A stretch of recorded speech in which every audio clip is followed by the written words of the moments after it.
Katrina, as most of you know, has become a monster of a hurricane. We are facing a storm that most of us have feared. I never fathomed that it would bury a city. Our immediate response to it was to do something. We got to do something. My reason for coming wasn't nothing more, nothing less than what I did today. What could I do to be, effective? People have never talked to each other their whole lives, kind of just become one big family. One love, one blood, one life. You got to do what you should.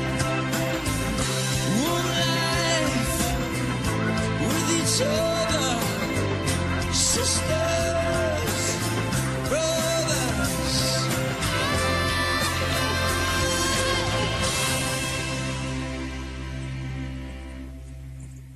This game was put on in 30 hours.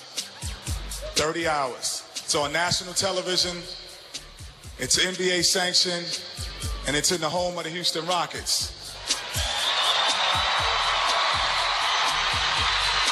I think overall, we've all felt a variety of emotions, from shock to compassion to anger to helplessness. And I think when Houston and myself reached helplessness, we said we needed to react and do something about it. This is the small thing I figured I could help do. But each player here, I just want to let you all know, each player has donated a minimum, and a lot of guys are going way above that. $10,000, which was going directly to the hands of the people that's been victimized.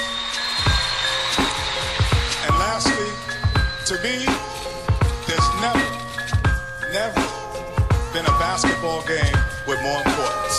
Thank you. Two individuals pulled from a lake, side a vehicle. One had his foot on the brake.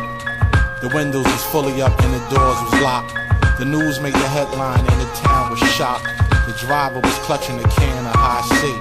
His jacket was tied to a nearby tree.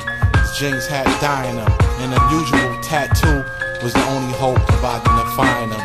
The autopsies revealed gunshot wounds. Dental records matched to a newlywed groom. This accident was a cover-up for homicide. Two who might have stayed alive from paying bribes. The chief's investigators had relied on the media for help to track down the perpetrators. They canvassed the neighborhood for standard procedure and visited the home of a topless skeezer who was at the bar where he was last seen alive, left with them just 10 minutes after they arrived. Despite the police efforts, they turned up nothing. Just an ex-hooker trying to get a rap from bluffing.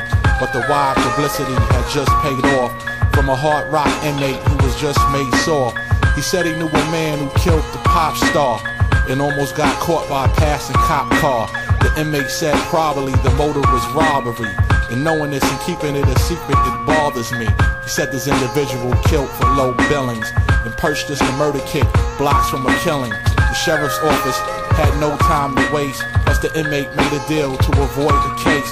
So he cooperated fully and snitched on his chop shop mechanic who used to move bodies on the pulley. Then extortionists involved in similar incidents. Payments that came in $1,000 increments. Suspicious activities had flooded the place, so they subpoenaed phone records for the calls to trace. The hair that was taken from his car interior was that of a young girl who felt inferior. She died fighting and probably aroused his anger, holding on for life as she faced the strangler. The crime seemed to be sexual in nature. There was substantial evidence that the nigga raped her. The suspects had marks on his face and chest, but it just wasn't enough to get an arrest. Asked of his whereabouts on the 3rd of July. Said he partied with his friends and had a solid alibi. But there's always something left at the scene on a small scale. There's microscopic traces of blood under her fingers.